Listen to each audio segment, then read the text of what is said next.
Yes. Okay, but you can hear me in the room, okay? Yes. Is that okay? Perfect. I'm going. Thank you for your patience. And I first of all, I want to thank Your Excellency. I see him connected, Mr.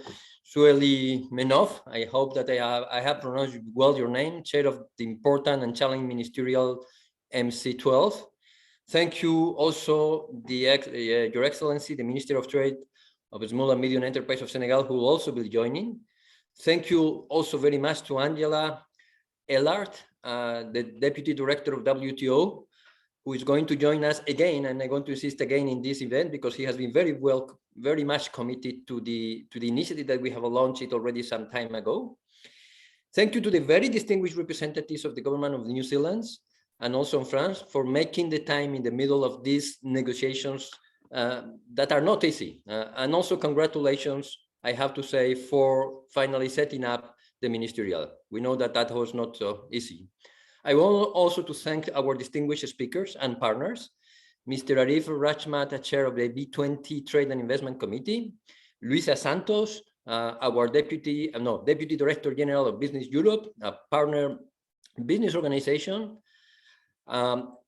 Also Patricia Beringa, who is the CEO of the Federation of Enterprise to Congo, but also to Anna Stellinger, Deputy Director General of the Confederation of Swedish Enterprise. Thank you very much for partnering with us and also for helping us to push the initiative of the Business Alliance for Trade and Employment. I want also to give a special thanks to two important experts, Phil O'Reilly, who was leading the BIAC, the business at the OECD, and now is helping us also to support and push this initiative. And a very special thank also to Dante Pesce. He is, apart from an expert, someone who has very much working with IOE in the last year on all that has to do with human rights and sustainability. Why we are here, and I will stick to my time, is the Business Alliance for Trade and Employment and SDGs. In a critical moment for trade, in a critical moment for employment and for climate change. I don't have to explain you how disrupted the situation of supply chain is right now. And I have a very interesting discussion with the ministers of the G7 precisely on this matter. We are following the different discussions that WTO is taking now on many areas, but especially on environment, on small and medium companies, on trade and development, on trade and health, and also on gender. What we witness right now is a situation which is not easy for business, not easy for governments. Global supply chains are falling or are being restructured. And that's also leading to a food crisis due to the new geopolitics.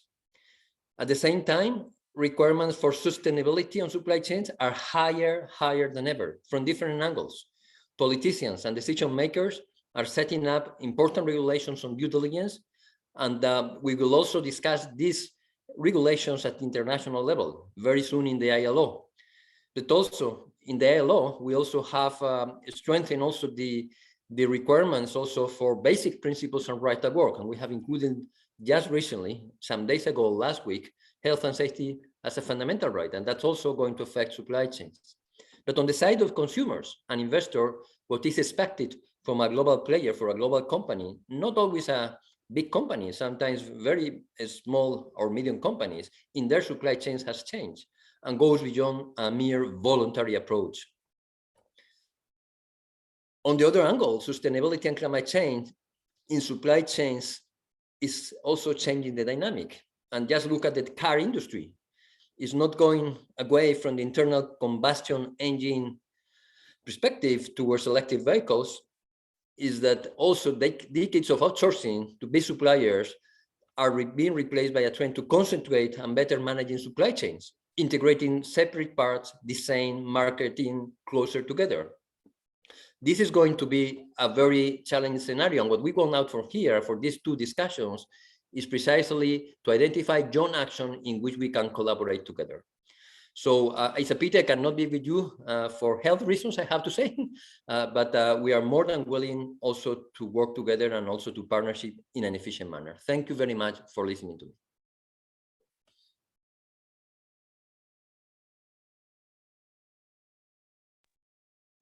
Thank you so much. Over to you, Mr. Suleymanov. We're looking forward to your remarks.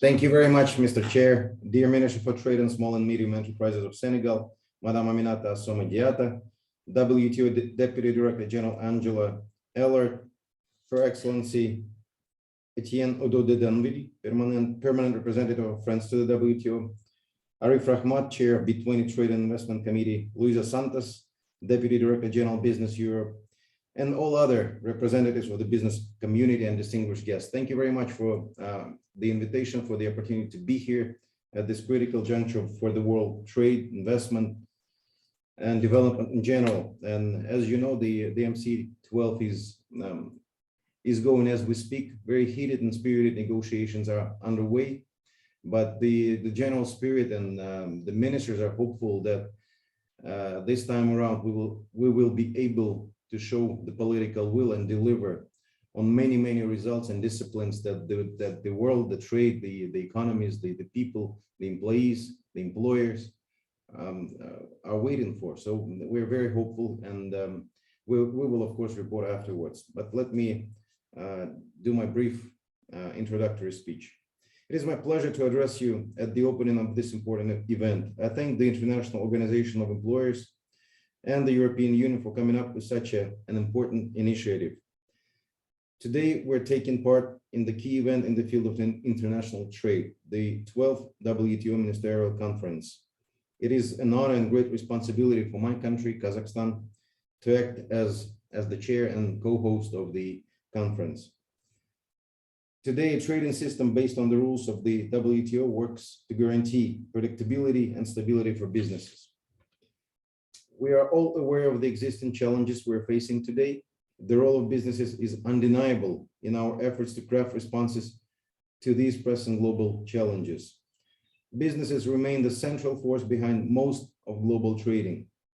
Responsible business can be a tremendous force for good. Getting the WTO and its members closer to the trading role and contribution from the private sector constitutes a key aspect to foster sustainable recovery and to pave the way for a better future for all of us.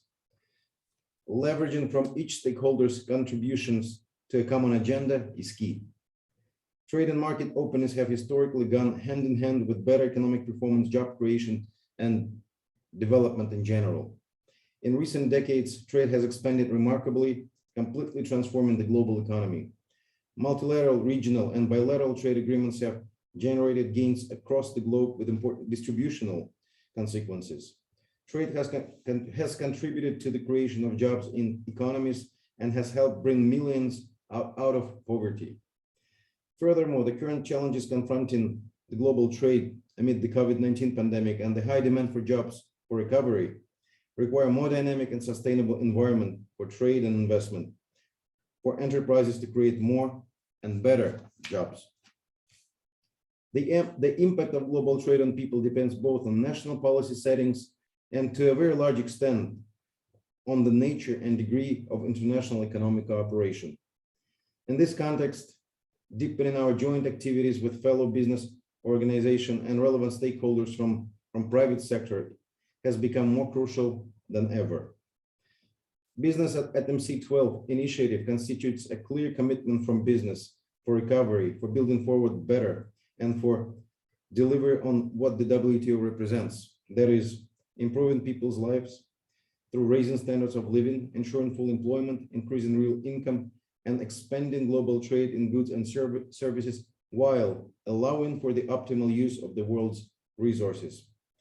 We commend the IOE endeavors for the promotion and coordination of the efforts of business of all sizes and characters for sustainable development through trade.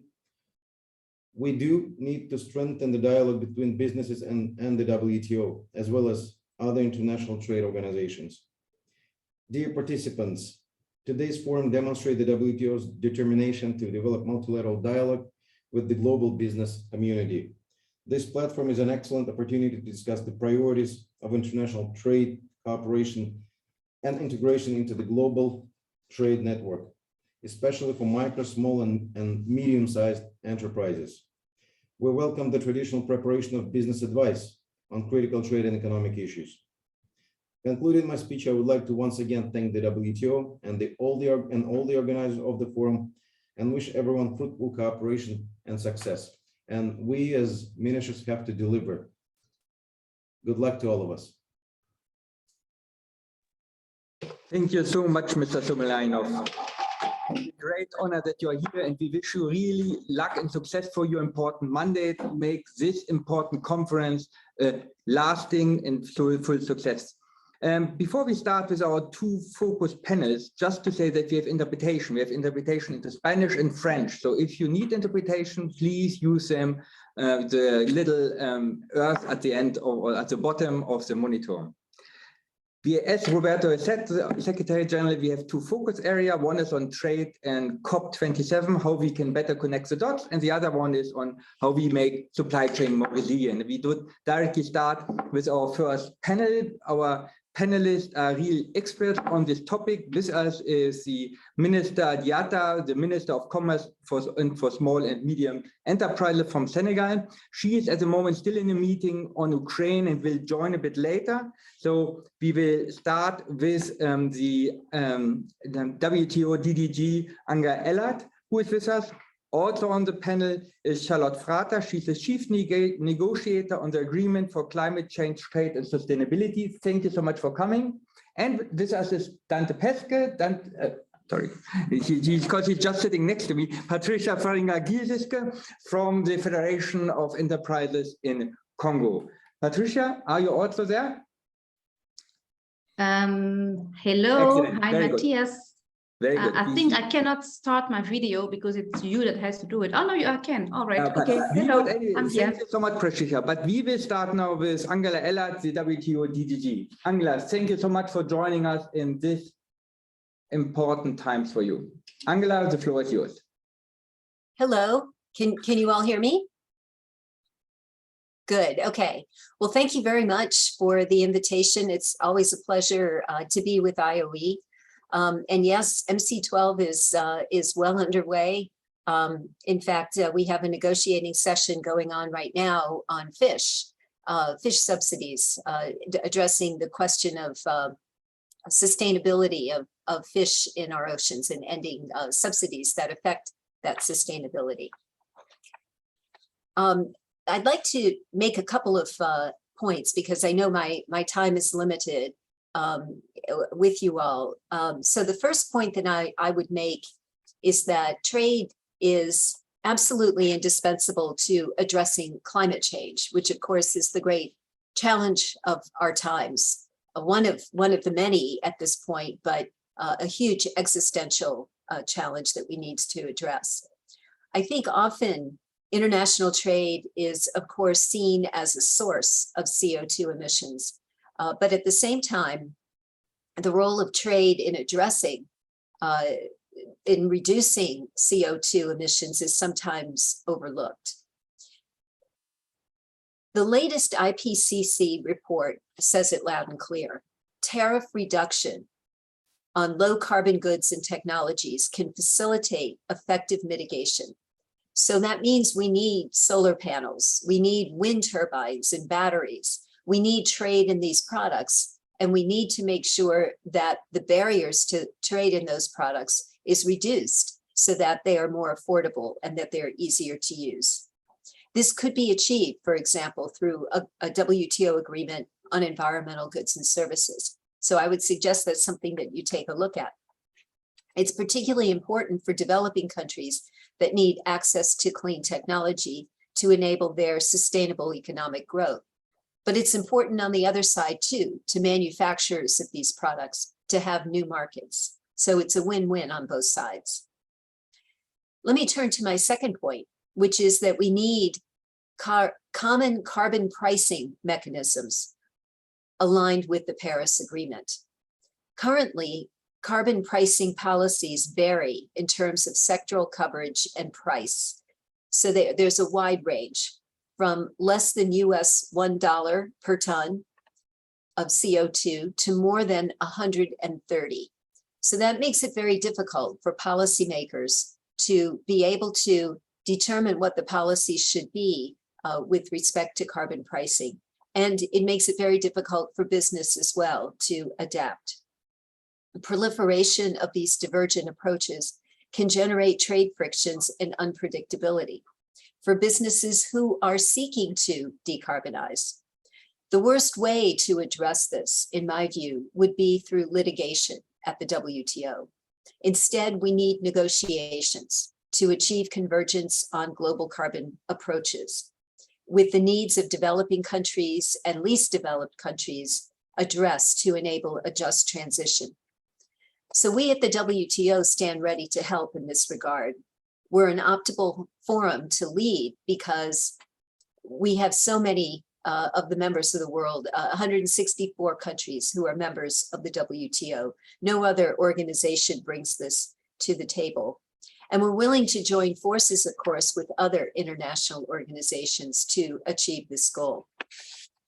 And then in the meantime, here at MC12, we've undertaken a number of environmental initiatives that I think are quite important. We have 73 co-sponsors for our trade and environmental sustainability structured discussions.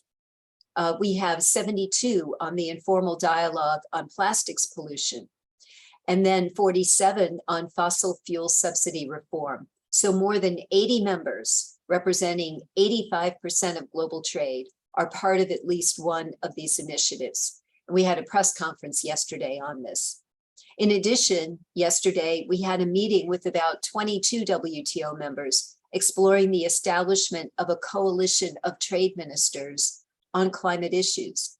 And ministers looked at ways that trade and trade policies can support the Paris climate goals, sustainable development, environmental sustainability, and a just transition.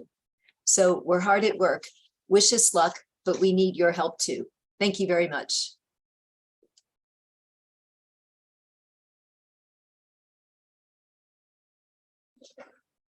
Sorry. Thank you so much, Angela. So I take with us access to clean technology, common carbon prices, and collective action, the coalition of the trade ministers on addressing climate change. The three important main messages. Thank you so much for that. I turn now to Charlotte Frater, who is the chief negotiator for New Zealand. Charlotte, over to you. Thank you so much to the IOE and to the EU for the opportunity to speak on this very important panel. And I would like to acknowledge the very eminent company here today, ministers, excellencies, Deputy Director General. So thank you. To start off with, New Zealand has long been interested in how we can make the trade and sustainability agendas more mutually supportive. And, we've been working hard at the WTO, at the OECD and APEC for many years. And as Deputy Director General just mentioned, we're beginning to see fruits of those efforts. But I wanted to talk about a concrete negotiation that New Zealand has been leading. In 2019, our Prime Minister, Jacinda Ardern, launched at the UN General Assembly the negotiations for the Agreement on Climate Change, Trade and Sustainability alongside fellow leaders from Fiji, Costa Rica, Norway, Iceland and Switzerland. So you can see it's quite an interesting mix of developed and developing countries who are relatively small, outward-facing, trade-dependent countries, but who rely on economic development that is both sustainable and inclusive, but more importantly, who are willing to go forward and try and inspire action by others. So I think what's really interesting about this negotiation is, yes, it's a trade negotiation, but it's quite different from the other trade negotiations that we're involved in, certainly. If you look at the leaders' launch statement, you'll see that it's very directly grounded in efforts to achieve the Paris Agreement goals, and specifically around efforts to achieve the goal of limiting temperature increases to 1.5 degrees Celsius. And it also recognises that if we are going to meet these goals, we're going to need a global economic transformation. And in order to do that, we need to use all policy levers, including trade policy. So as the name suggests, the Agreement on Climate Change, Trade and Sustainability is really trying to see how we can use trade policy actions to drive climate action. And it has a number of pillars that we're working on at the moment. So the first is pleasingly one of the actions that Deputy Director Ella just mentioned around the liberalisation of environmental goods and services. So we think this is really important in terms of making these technologies more accessible, more affordable, incentivising research and innovation and investment in these areas.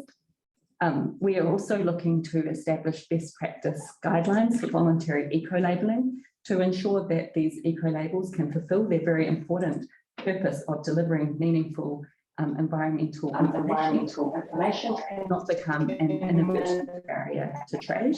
But the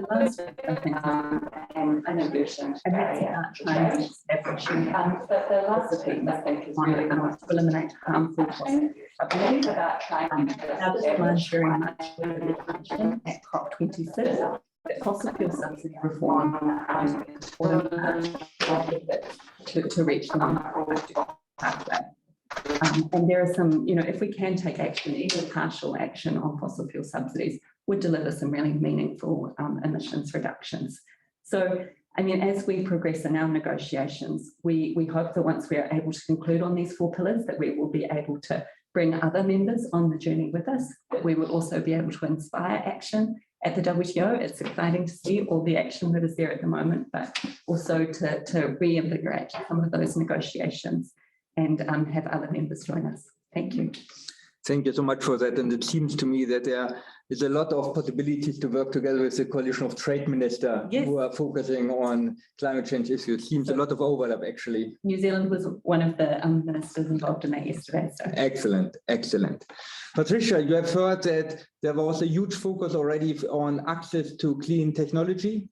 You coming from the DRC, what is your priority when it comes to linking trade and sustainable development, COP27? Absolutely. Thank you very much, Matthias. Thank you, IOE, Honorable Excellencies that are there, and dear colleagues. Well, I would say that for the developing country that I do come from, first of all, the pressure is on us, okay? Because what we might not have is support. What about support? What about protections of our activities? You see, for private sector, and that's why I'm actually also very, very happy that IOE takes this type of initiatives, because we need to sit and talk. So for the private sector, it's actually simple. We want to be part of a negotiation. We want to be there because more and more they are mentioning the private sector, but quite often we are not on the table. So, and it is actually very difficult when we have governments or institutions coming up with some trade rules, etc. And when we don't sit at the table, then the our only reaction will be maybe not to apply or showing that it is impossible to apply.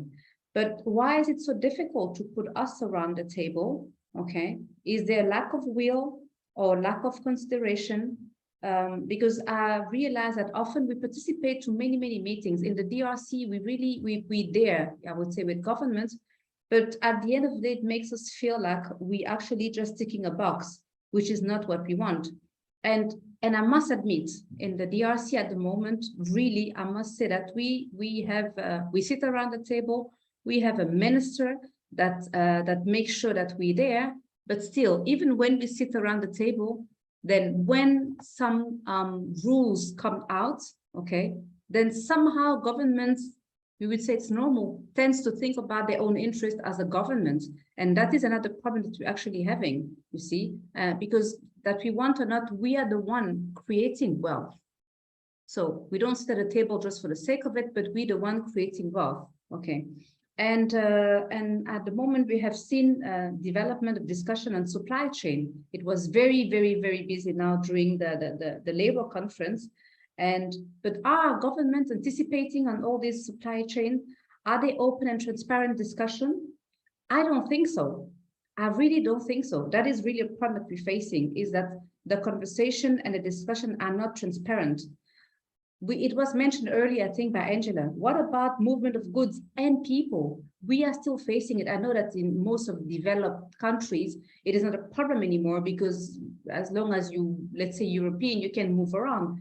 But it is still not the case in the African region, you see? And what about the cost, of it, of the regulation? We have now joined and signed the free trade agreement, okay, the African Free Trade Agreement. And but when you look at this free trade agreement, and I was there when it was signed the first time in Kigali, when you look at that document, it was first done by just governments. And then they called us to actually tell us what they had done, what they had agreed. But this has to do with private sector. If there's something that really has to do with private sector, is the African Free Trade Agreement. But we only joined the negotiation table or the discussing table when everything was already done. So now it's difficult because as private sector, we are scared. I would say we're not protected. You know, we are not competitive enough, and we don't want to become like a dumping country. And these are all things that we keep on mentioning to our governments. Like, please make sure we sit around the table. That's what I say. I am very, very happy that I've seen IOE being part of different negotiation, okay, with different institutions to make sure we are around the table, to make sure we're sitting there, that we are listened, that we heard by all the governments and so on. That's extremely important, you see. And what else did I wanted to say? Because indeed, there are so many programs, many projects happening, many programs, but when you look at it, it's never really convenient. And the programs, when they come up with programs of project, then what's going to happen? They're going to create awareness, you know, for the private sector. Then we start having meetings to be aware of what is happening and what the intentions are and what should happen. And that really is another problem. So I hope I don't know, I didn't check time, but Matthias, tell me if I'm not being too long, because there's always so much that needs to be said.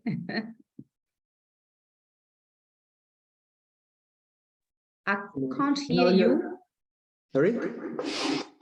Oh, I can hear you now again. You can hear me. Perfect. No, thank you so much, Patricia. And I would like to go back to Charlotte, actually. You know, you have heard the whole issue about how to include business better, right? How to bring them on the table at the beginning of the negotiation and not at the end. How to be also more open for the different negotiations which take place. In the ILO, we have actually in 2 weeks important negotiations on supply chains, which are done by labor ministers.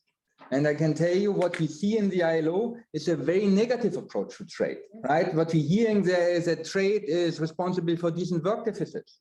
That trade is responsible for the negative climate change impact and so on. So it's a very different conversation than we're having here. And it's the same countries, right? It's the same countries who speak in the ILO about very negatively about trade, and here very positively at the WTO. So how can we create more policy coherence also in government to make sure that what we're discussing here today in 2 weeks, 1,000 meters down up the hill, not down up the hill, are the same messages.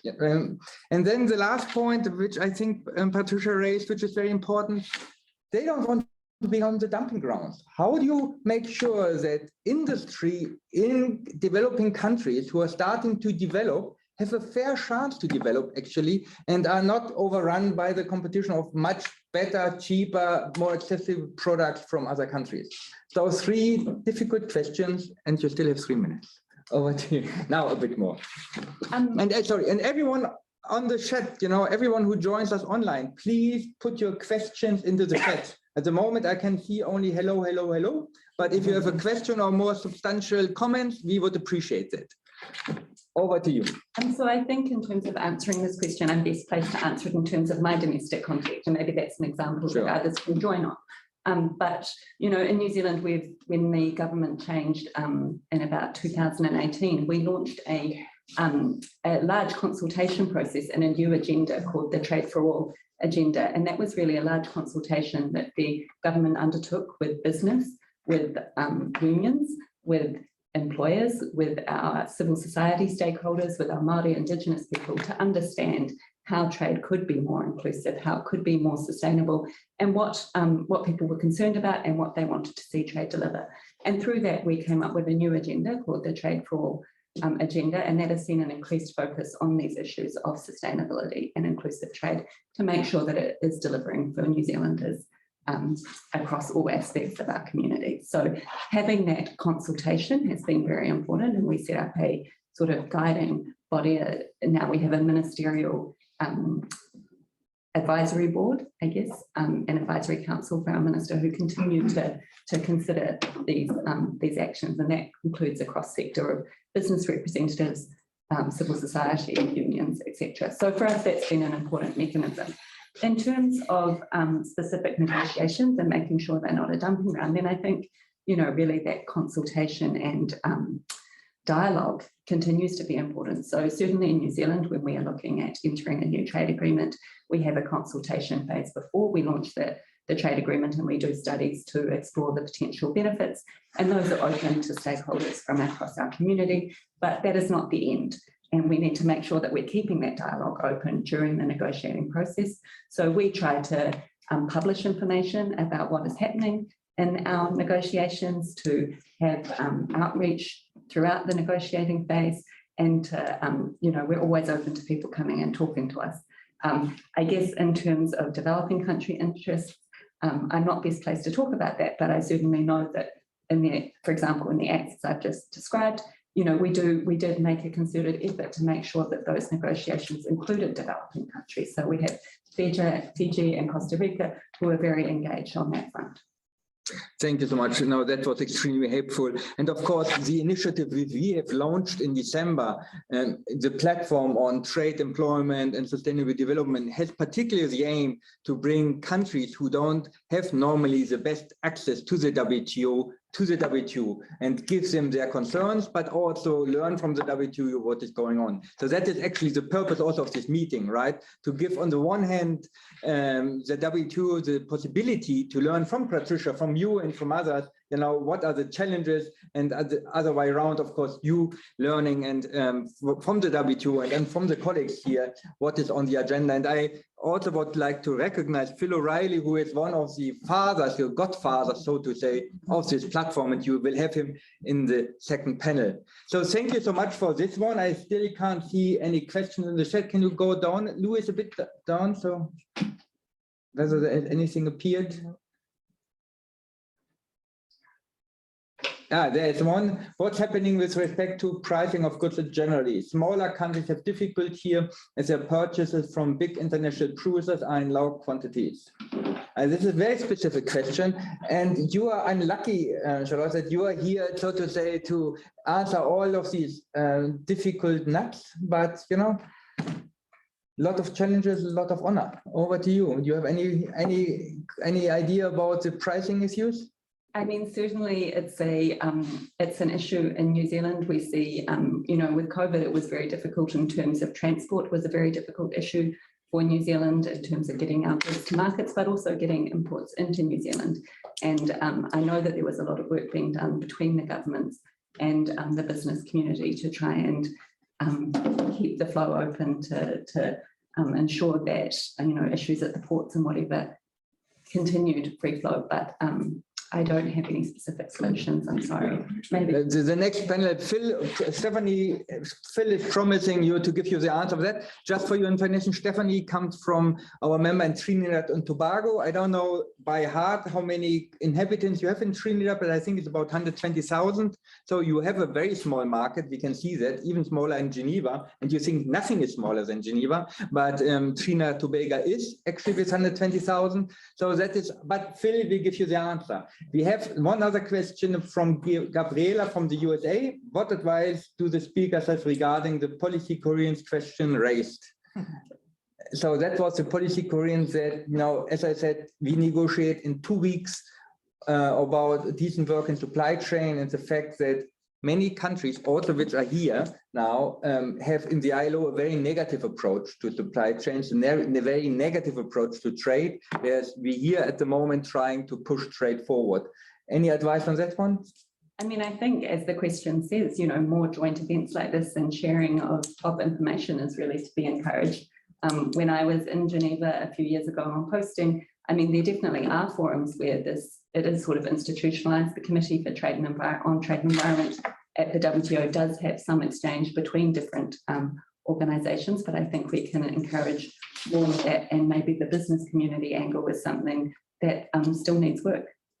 Absolutely. And I really must apologize. So Trinidad and Tobago is 1.4 million. So sorry for that. That was really misinformed. Sorry, Stephanie, for that wrong information. With that, we close our first panel. Thank you so much. Thank you so much also to you, Patricia, online. And we join now to the second panel. So we have a quick change. You stay online. You just change your places. Dante took, this is very German actually, Dante. The Germans go to the beach in the morning at 5 o'clock, put their towel on it, so they make sure they have the best place on the beach. I So arrive early. I arrive early. Exactly, you did the same way, very German. Yeah, you have the best place.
So good afternoon to everyone. Once again, we are continuing this very interesting discussion. I mean, we talked already a lot about the business role in the whole process. And I think, as Phil was saying already, part of the topics that were raised in the first panel, we will be digging a bit further into these topics. I think one of the big issues that we are discussing right now within the business community is the disruptions in supply chains. We saw that with COVID-19. I mean, it's not completely over yet because, as you all know, China is still the zero COVID policy that is impacting, of course, trade, very much impacting supply of raw materials, but also our exports to China. But of course, now we have the war in Ukraine, and that is creating additional pressure for companies.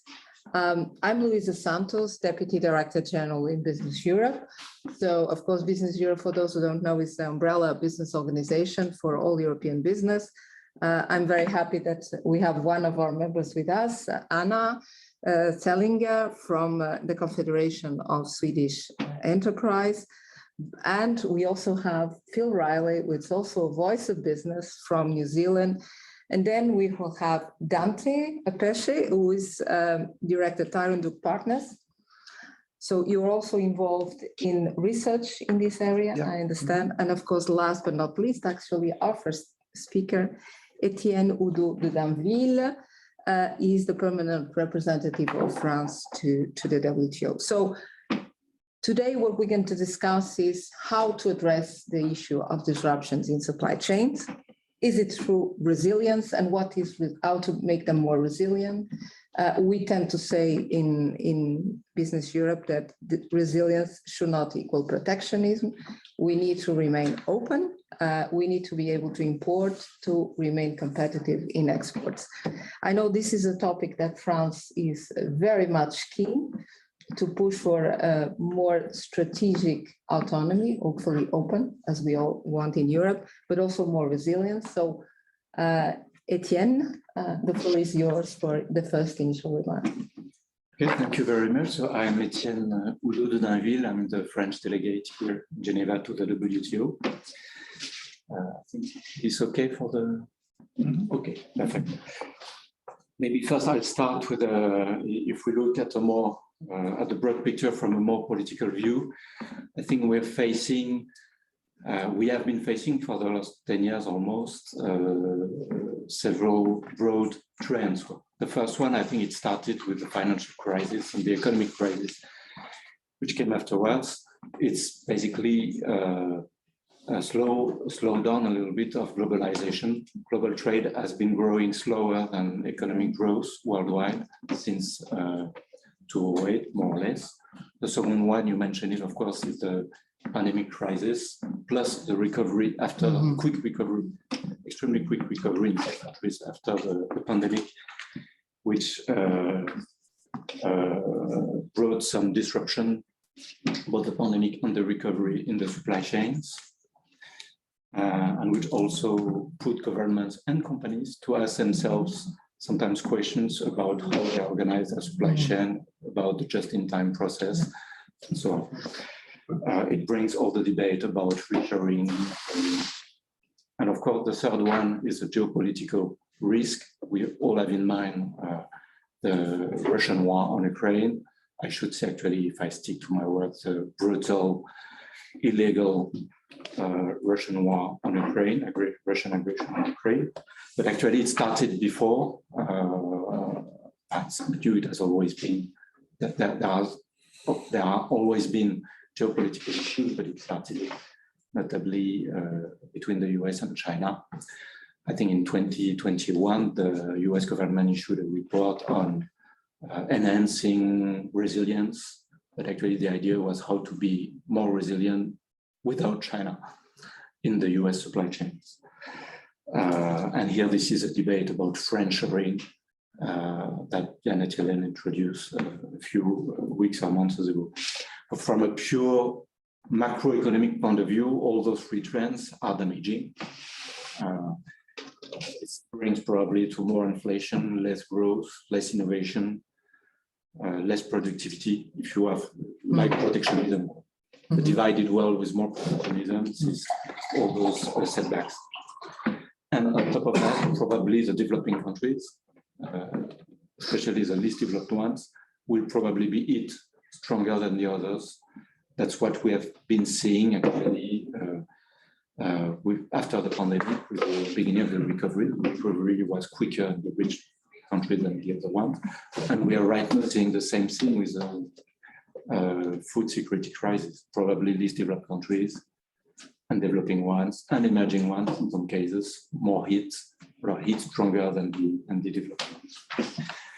Having said that, I'm afraid we will have to live with those trends, to live and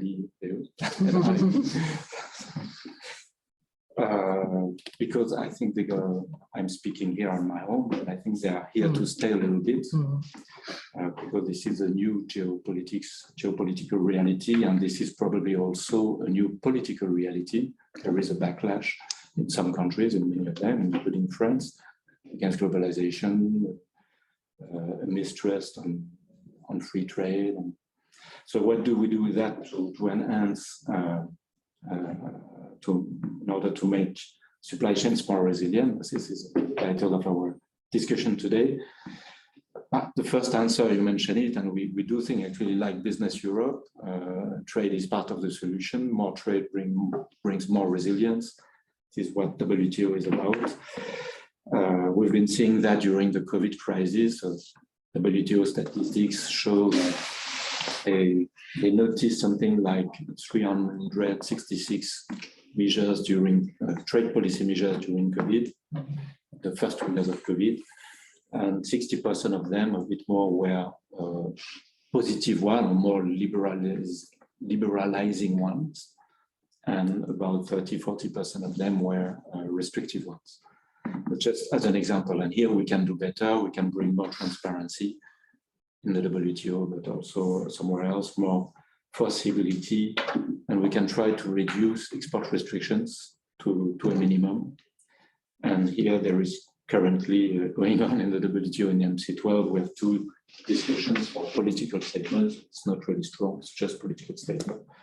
One on food security, with the idea to limit to the strict minimum export restrictions on food products and fertilizers.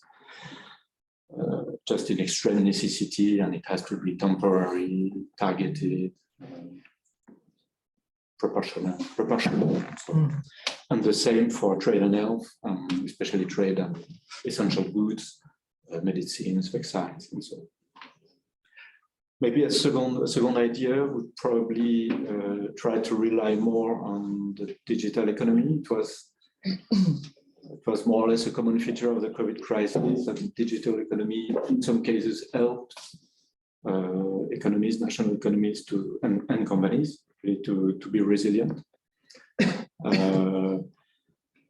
And here again, we have ongoing work within the WTO. We are trying to renew the moratorium on custom duties on e-commerce transactions or digital transactions. And we have also plurilateral going on. Right now, it's a little bit on hold due to the war in Ukraine. Ukraine and Russia are part of the plurilaterals. It doesn't make our negotiations easier. But after MC12, I think it will come back and quite quick, quite high on the agenda, probably without one way or the other, without Russia.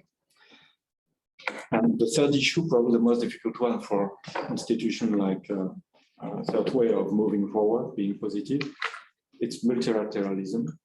It won't be easy. I sincerely think, and that's my personal view, in the current situation with the war, I think some international institutions are really facing an existential threat. If we look at the past, when we had the GATT, it was without UdSSR, it was without China. So if we are facing a new Cold War, I don't know what will happen in 20 years of time.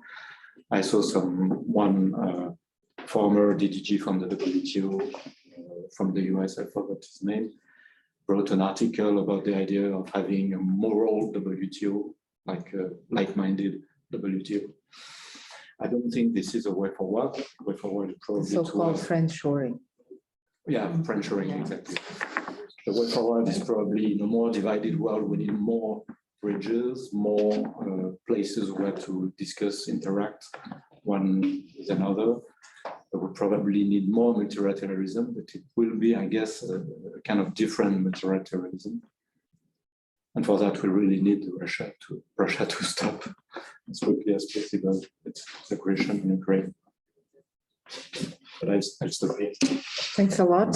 I think you pointed out to a number of topics that will for sure be raised by others as well. Maybe I'll turn now to you, Anna Stellinger, Deputy Director of the Confederation of Swedish Enterprise. You've done also a lot of work on this area, on disruptions in supply chains and consulted companies as well, on how they see these disruptions and what strategies are they taking to mitigate some of the risks and some of these impacts. So Anna, back to you.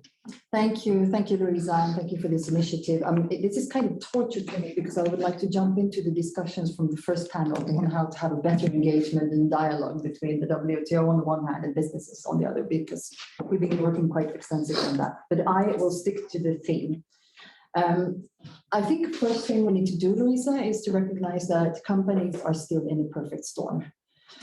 We are a huge business organization and talk to businesses on a daily basis, of course, and all kinds of companies are still in this perfect storm. The most obvious has been the containers, the lacking of them, they being too expensive and then too many of them. This is still happening. We have the closing down of production still happening in parts of the world. It's not over yet. We've seen the lack of inputs still the case. We see the entire discussion on semiconductors, which is combined, of course, with Taiwan being in a geopolitical conflict, so it's even more complicated. We have a demand that has been kept artificially high through massive political engagement and packages, but we can't really deliver to that level. We've seen also energy prices peaking, and we see lack of labor and competence. So, I mean, this is a perfect storm, and we're still in it. So that will be my first remark.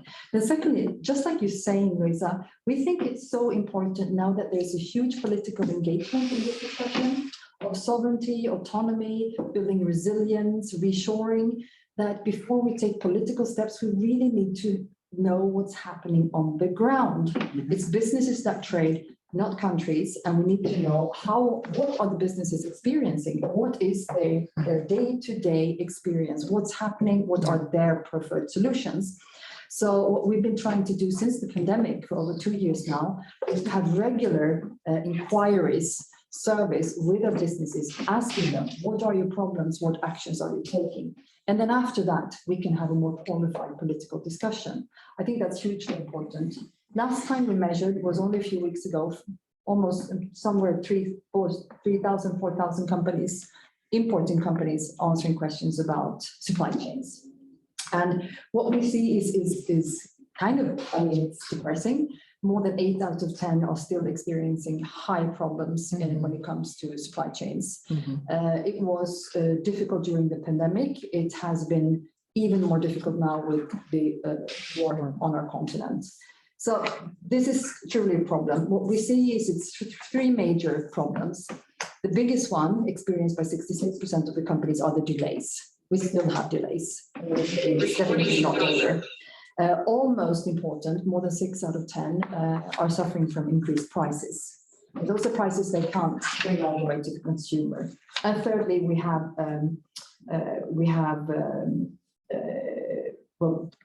missing. There's a lack of goods and services. So all of these things. What is more inspiring is that there are actions taken.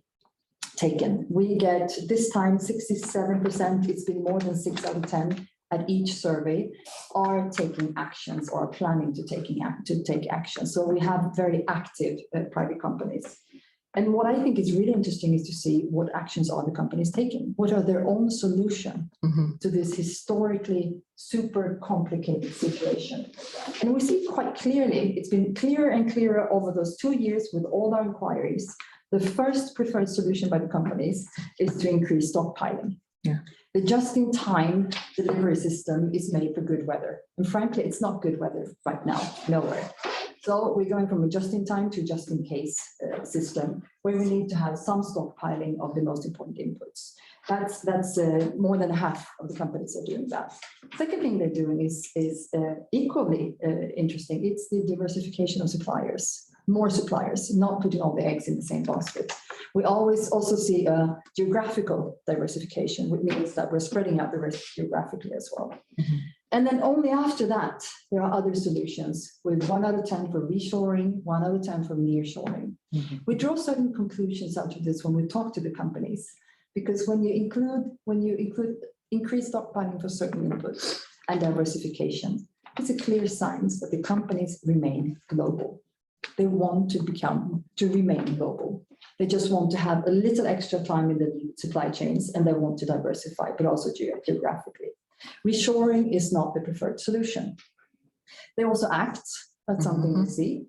And we see that they are reducing risks. We also see that this is done differently depending on the business model, where the consumer is, how long the supply chains are. All of this is different. So there's no one single solution. And I will finish off on just a few conclusions out of this, because we will continue to measure and we will continue to try to guide good policy making out of this. So first of all, there are problems. We cannot deny them. Europe is out of the crisis when it comes to the pandemic, but not when it comes to Ukraine. Secondly, there is no one size fits all. There is no magic bullet, one political solution, and all will be fine. Thirdly, it really depends on sectors. Those who are the best suited to know what do we need in our company with our business model, our sector, our geographical presence, etc. It's the companies. Then we see there's no massive reshoring, no massive nearshoring. That's not the preferred solution. And finally, that will be my final remark. Since we see that the companies really do want to remain global, what we need to think about is the market access agenda. And then we're back to FTAs and we're back to the WTO. We need to continue having the possibilities of a large variety of markets that companies can import, export, invest, because we want to have more markets. And that's where friendshoring also can come into the game that you mentioned a few minutes ago. Not shutting down, not protecting Europe, not bringing home all the production, but trusting companies to deal with the situation the best way they can. And from a policy side, market access and put the best conditions possible for the companies at the table. Thanks a lot. Yeah, I think, well, we are completely aligned on that one, of course, as European business. I think you said one important thing is that companies take the decisions, companies are on the ground, companies know better. What we do want from policy makers is the best framework to allow companies to take these decisions. And I think what we've been asking a lot is that we have companies have more options, companies have more markets, both to export as well as to import at better conditions. And I think this is also good, not just for us Europeans, or for people in New Zealand and the US that are developed economies, but also for developing countries. Because if we disengage, if the big markets, the big buyers disengage, then this will lead to more inequality, more imbalance, and potentially more conflicts. And this is something nobody wants, because we're also talking not only about economic security, but also political security and stability. So I don't think Arif is with us, right? It's a video. Maybe we'll leave the video for the end. Okay. So Phil, I mean, it's again business, but a new business perspective. I mean, you have extensive experience also in OECD and BIAC and as representing New Zealand business. So how do you see the issue from a smaller country point of view, further away sometimes from the center of a lot of issues? So how do you see these? And maybe I would really like to see your perspective on China, because of course we know a lot of the disruptions are also related to the zero COVID policy of China.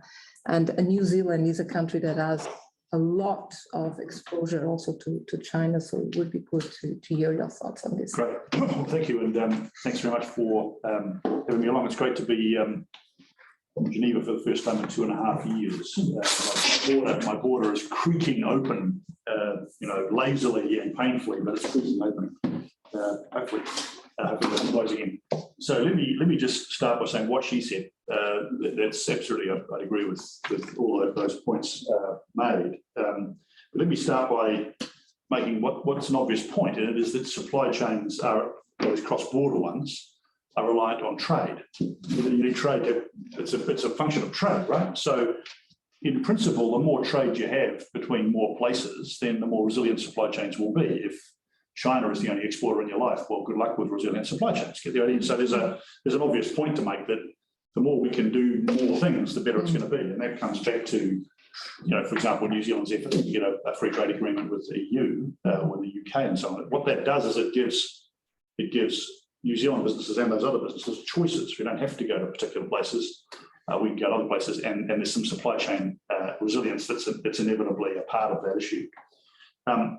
When I think about resilience issues, let me come to China in a minute. When I think about supply chain resilience issues, they're being driven by a number of things. And I think it's quite important that we separate out those that are relatively, I might say so, shorter term. In other words, 1 to 5 years out, and the things that are longer term, things that are actually changing in the way in which we do things.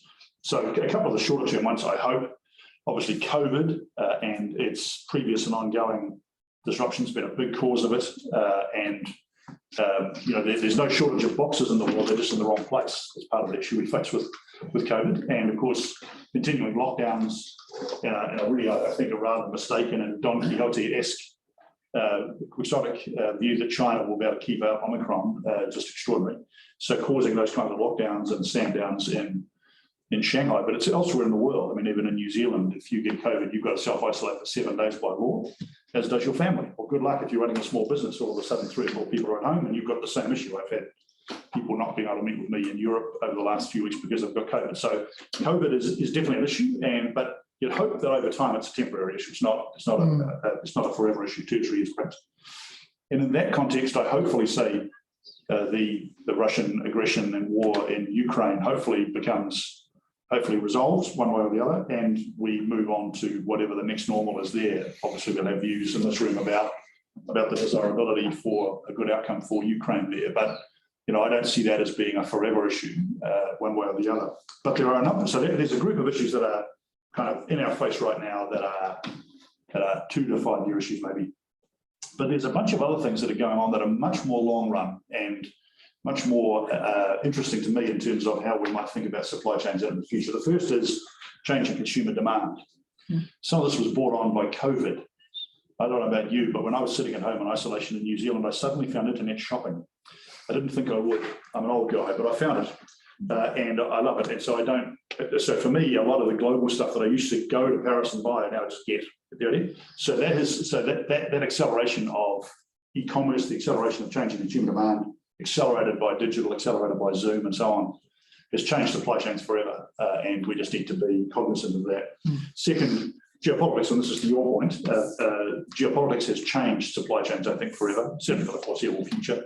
And there's some worrisome things about that, and some stuff that I think is largely overdue. I was chatting to a person who sells live lobster live crayfish to China from New Zealand.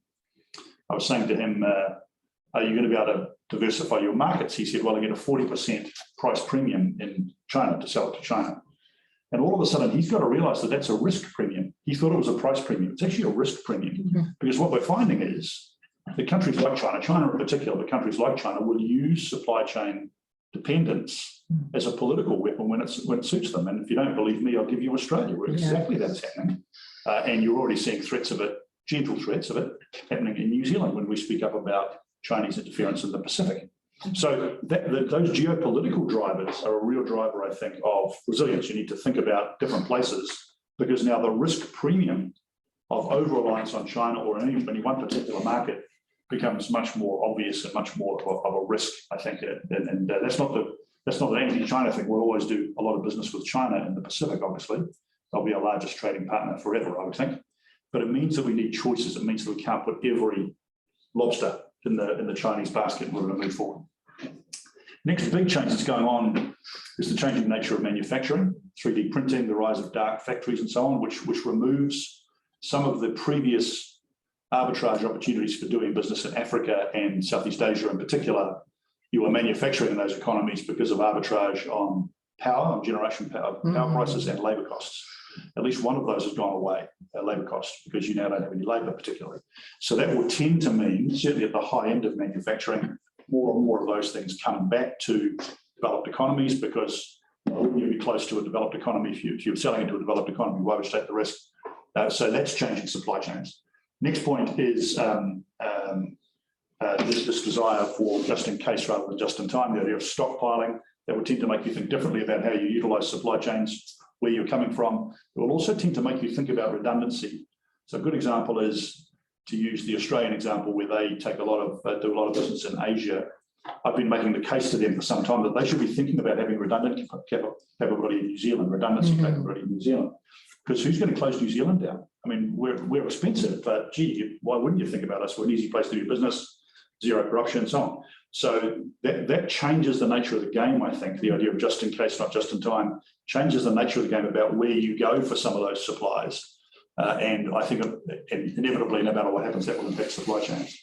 And so if you think about those drivers, some of those drivers are short-term, COVID, hopefully Ukraine. Some of them are much longer term, the ones I've just talked about. But so I think it's unhelpful to confuse the two, because it suggests they're going to go away. Well, they're not. Actually, they're going to stick around. So what can we do about it? I've got a few simple ideas and then I'll shut up. Firstly, don't confuse the drivers, as I've just said. Some hopefully wash out. They change, but they wash out. Some are here forever and accelerate. So we just need to do that. Second point has been made by a number of speakers, so let me repeat it. We need to stay committed to global trade.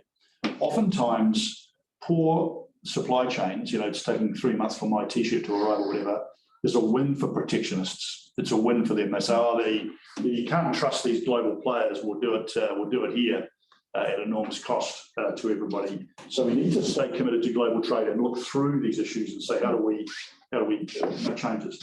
So third point, we need to enable more choices. Once again, it's a point being made elsewhere, more choices for business. That is about getting on with WTO reform. It is about trying to get bilateral, multilateral trade deals going. It is about trying to get trade and labour standards aligned sometimes. In other words, give businesses more choices about where they can go, enable more choices.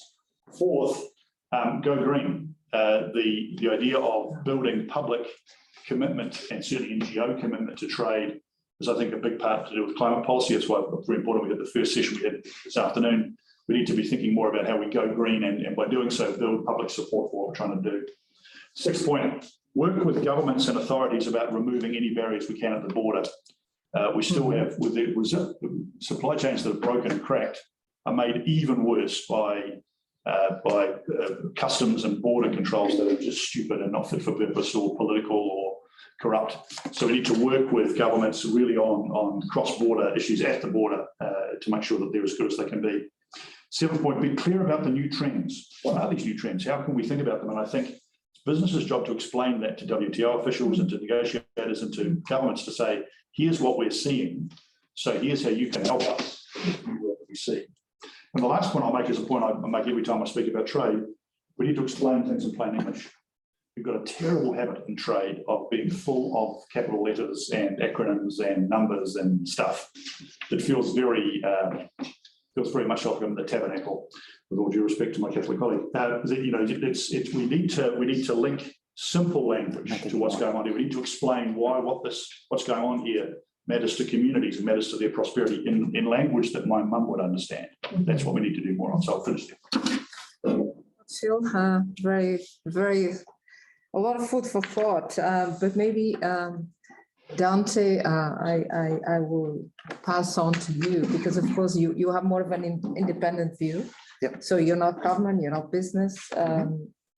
We have all vested interests in a way, each one of us, of course.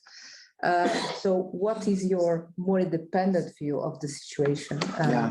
And are some of these trends long-term trends, short-term trends?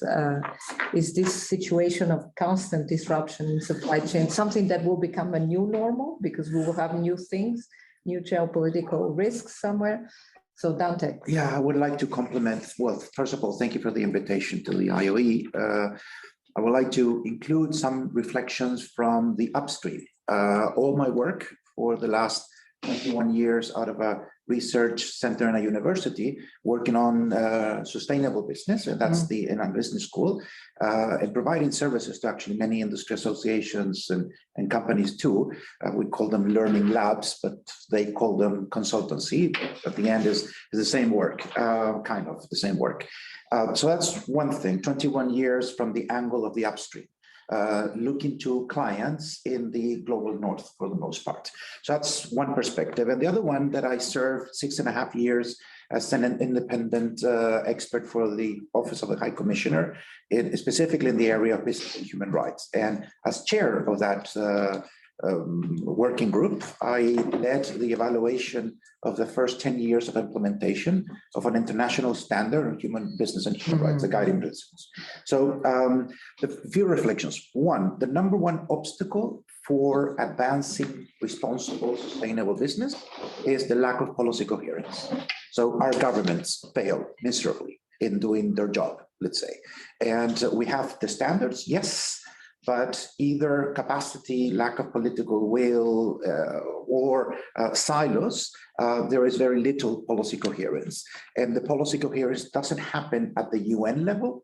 Let's say WTO, Office of the High Commissioner, SDGs, New York, Geneva, Paris, well, that's OECD. There's almost no policy coherence.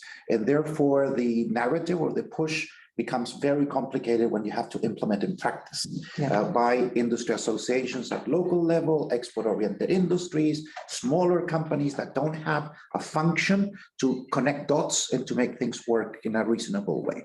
So that's one thing. Another thing is that the definition of sustainable development is very different from one actor to another. So if you look at the world from the angle of climate change, it's all about the environment. But if you look at from the angle of integrity, it's all about anti-corruption. And if you look at from the angle of the S of ESG, is human rights. And then we don't interconnect. So in my 6.5 years, we only had one meeting with the General Secretary of WTO, nothing else ever. And after that meeting was zero follow-up, zero. So we had effectively no interconnection, no practical dialogue, no integration of agendas, which makes it very difficult then to, let's say, sell to someone and say where you should be heading. So that's a problematic thing. The second thing is that the good thing, and it was mentioned by Roberto, there are good developments on the area of policy coherence somehow, which is the due diligence legislation of Norway, France, and Germany already in place, but also the directive from the EU that has been announced on environmental and human rights due diligence. That opens an opportunity, but with a problem. They have been developed with almost no participation from the affected stakeholders, let's say SMEs, export-oriented industries from the global south, for example, and there was almost no participation from the rest of the world in affected stakeholders. That's a very big problem in terms of legitimacy and how to implement policies without active participation. The third thing is that most policies are set in a top-down approach, as Patricia mentioned before, because even if participation is open to anyone, in practice, participation is by self-selection. Who participates? The one that can participate. So you have better negotiating teams, you have a more sophisticated staff, you don't have language barriers. So who participates? The ones that can. And therefore, everyone else is effectively out of the conversation and notified about decisions made by others. So basically, these conversations are about us, Global South, without us, for the most part. And that is a major problem. So I will say that these are elements that are happening. And when you talk about affected stakeholders, there are some conversations not happening much on the supply chain.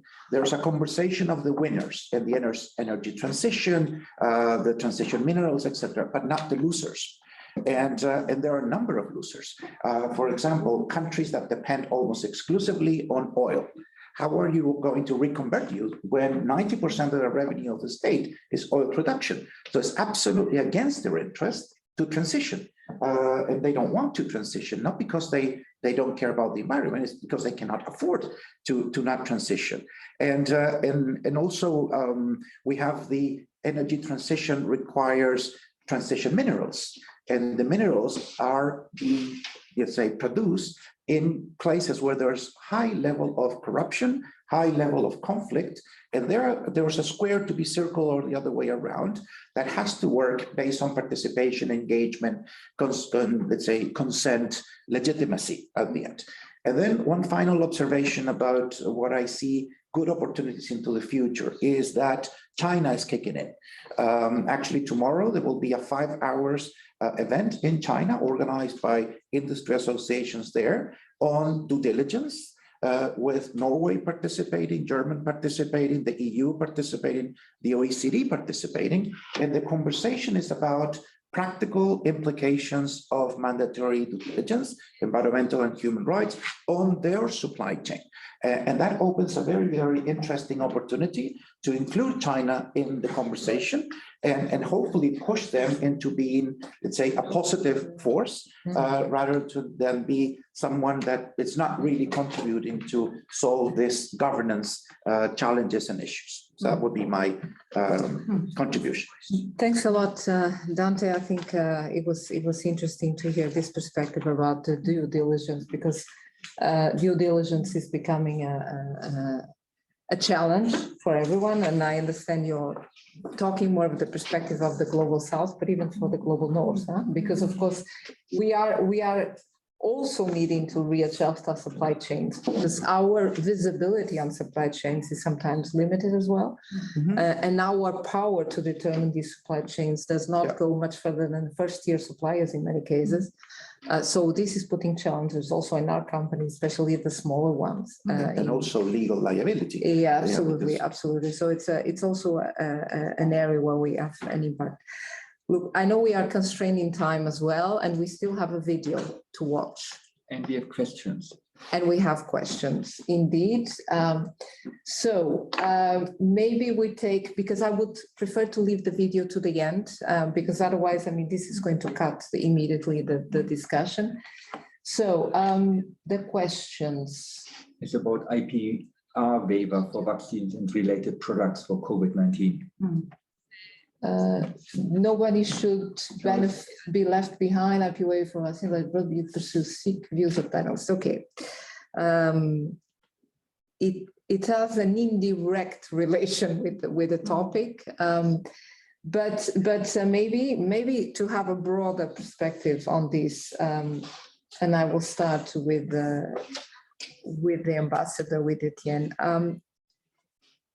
How can the WTO deliver also in this area of supply chains? Of course, one of the challenges we have is the health. So we're talking about the TRIPS or potential waiver of the TRIPS. But are there any areas where the role of the WTO is really important in terms of mitigating some of the risks of the supply chains? There's someone trying to come in. So very, very short from your perspective, and you can, of course, talk also about the waiver. Well, I think the first thing we can do, as I said earlier, is really limit trade restrictions, enhance transparency. We're getting, it's getting worse actually, the transparency, the respect of transparency rules and requirements of WTO. It's getting worse, so it won't help. But there has been positive steps like the trade facilitation agreement, and I really think this agreement, it's up to business to confirm it or not, but I think it has brought and it can bring a lot in terms of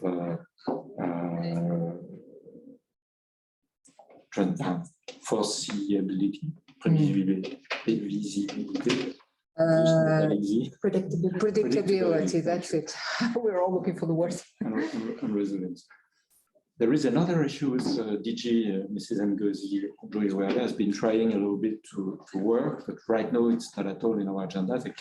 Is there something WTO can do to ease the issue of the skyrocketing cost of the freight? She organized one or two events here, probably you were part of it, ICC was part of it as well. But we have right now there is no such kind of trade agreements within the WTO. I'm not sure the members and members-driven organization will seize this ball and work on it. I'm not sure on this immediate issue of disruptions of trade routes. It's going to be more difficult. Then coming on the TRIPS waiver, it's definitely on the table right now. What we are working on is actually, it's not really a TRIPS waiver, actually. It's a waiver on some specific modalities to issue compulsory licenses. So the aim is to make compulsory licenses a bit more easier. I think we can make it. It won't be as bad as some people in the industry say. It won't be as bad as some people in the NGO say. It won't bring as well, to be frank, many changes on the ground. But I think we can do it, but it will be difficult. It will be difficult.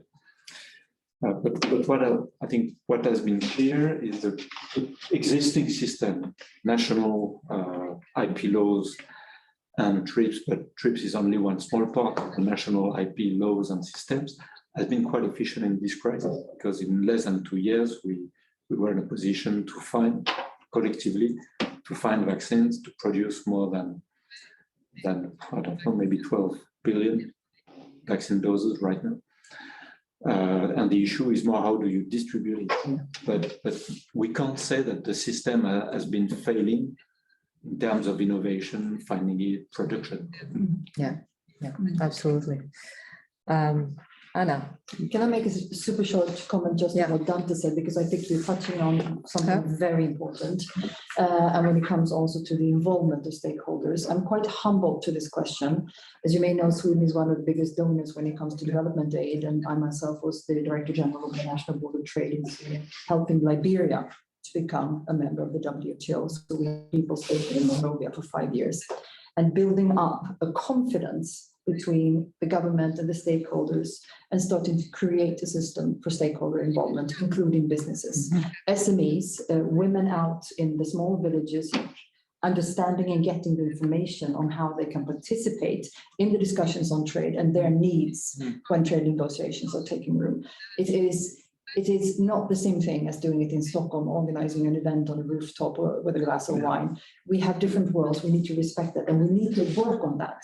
We cannot move ahead and have a good, transparent, multilateral trading system if we leave certain countries behind, and if you don't have the entire perspective. So I think what you're saying is hugely important, but we have no choice. We have to work, even if it's so difficult to get everybody on board.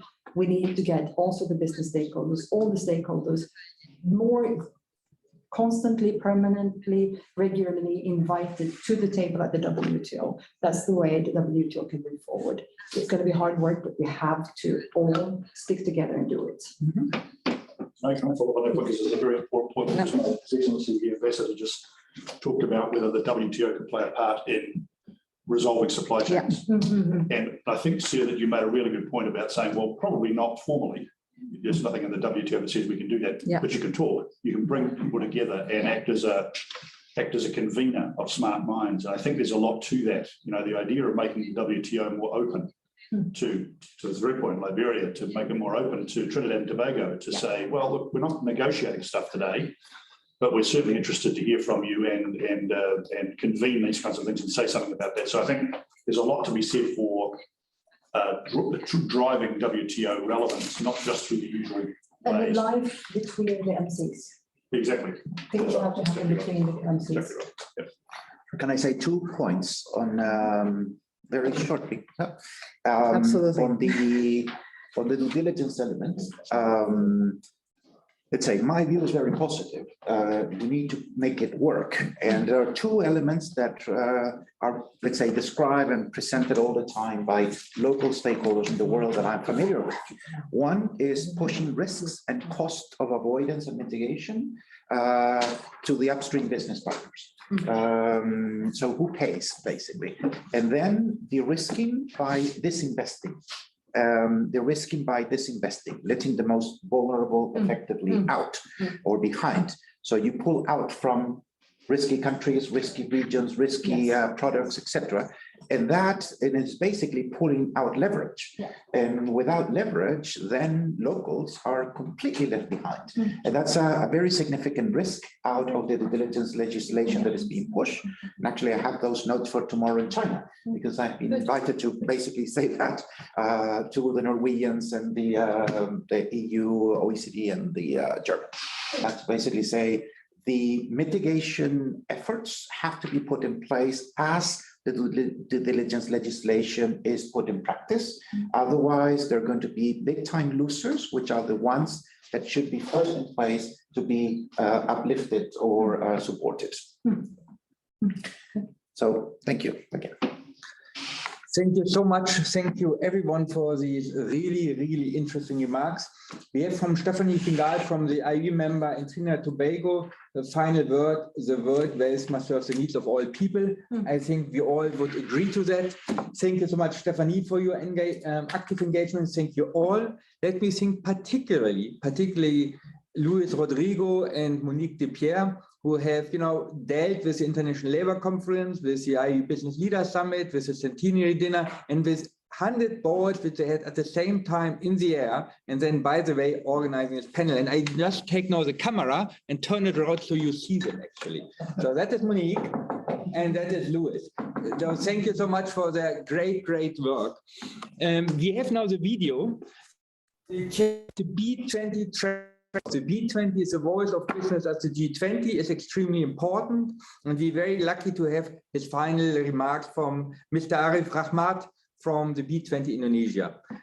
Monique, the video, and that is basically then in the cinema, you would say the Abspann, the final part of the movie. So we listen to Mr. Rahmat. Thank you, everyone.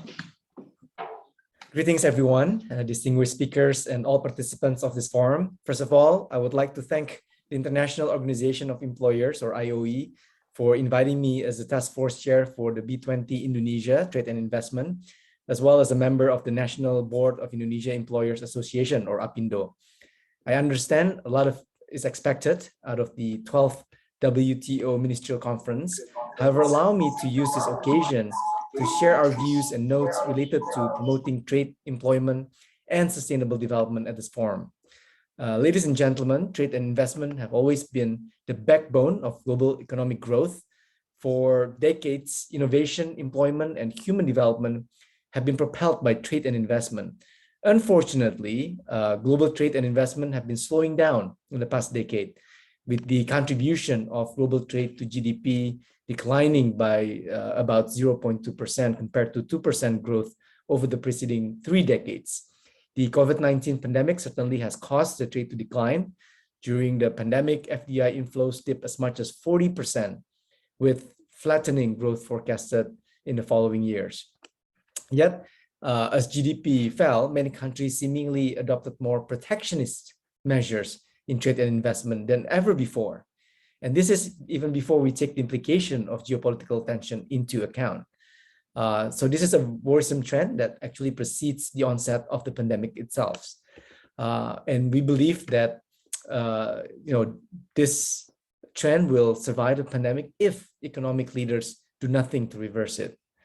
In addition, the recent military conflict in Ukraine is bringing uncertainty to the global outlook, with implication for trade and investment extending far beyond Europe, disrupting global supply chain stability and threatening countries, especially amongst developing countries with much fewer fiscal space, into the verge of another financial crisis.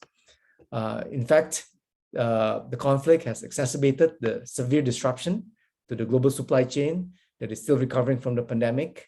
Both Ukraine and Russia are major exporters of key commodities, comprising 12% of the total calories traded worldwide. Block ports in Ukraine, as well as sanctions and measures imposed in relation to the military conflicts, are threatening the availability of key commodities from the two nations. And it will trigger, and it already has triggered, price hikes in food and energy worldwide, with high inflation in many countries. From talking to some industry practitioners, I also learned that the US government has exempted sanctions related to food supply from Russia. However, this is not the consensus amongst European countries, and this potentially add to further food supply crisis around the world. So, ladies and gentlemen, against this backdrop, we have identified 4 challenges that trade and investment have to address. The first one is rising protectionism, which has weakened the multilateral trading system and led to global market fragmentation. And secondly, weak coordinated response to the global crisis and limited use of innovation and technology on this front. And the number 3 is low participation of MSMEs, or micro, small, medium enterprises, in the global value chain, as they are hindered by limited regulatory, technical, and operational capabilities to trade globally and insufficient access to financing. And then lastly, the fourth one is lack of coherence in positioning trade and investment as drivers for a greener and more sustainable development. So, ladies and gentlemen, back to the question of the forum's theme, what more needs to be done? I've briefly laid out what at the B20 Trade and Investment Task Force and APINDO we believe to be the 4 key challenges that we need to address on the landscape of trade and investment. Accordingly, we must continue to encourage leaders across the world to undertake a concerted effort towards 4 following directions. So, to promote an open, fair, and efficient post-pandemic global trade and investment supported by multilateral governance that should be done by immediately recovering the proper function of the WTO, starting from the WTO appellate body and reviewing existing multilateral agreements and mechanisms to avoid abuses. And secondly is to facilitate innovation, digitalization, and technology adoption to support international development and mitigation of future global crises. We believe that there should be a multilateral consensus on trade-related aspect to e-commerce, and that WTO should facilitate the creation of a robust guidelines on health emergency preparedness to ensure global coordinated response for future crises, leveraging from the agreement on trade in the pharmaceutical products. And then number 3 is to intensify efforts to embed inclusivity, primarily MSMEs and women businesses, in the global supply and value chains by supporting WTO discussion on the informal working group on MSMEs and adopting the declaration of the group. In Indonesia, we have a model that we call the inclusive closed loop model, which symbolizes this hand-in-hand working relationship between the larger size corporations with the MSMEs within each corresponding industry to strengthen its own ecosystem and drive equitable growth together. And then lastly, number 4 is to make trade and investment an impactful driver for a greener and more sustainable development in line with the SDGs, starting from supporting the accelerated conclusion of the joint initiative on the investment facilitation for development, and also continue the discussion on trade and environmental sustainability structured discussion. So to close my remark, I would like to make a call for action for WTO reform. We believe the MC12 is a key momentum to start the cooperation so that together we take concrete actions to transform the WTO, making it much more relevant and functional center of multilateral trading system for a innovative, inclusive, and collaborative global economy. So thank you again for inviting me to share my views today.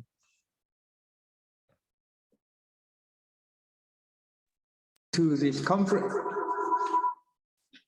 Thank you so much to all participants, and we hope to see you soon online. Stay healthy and safe. Thank you.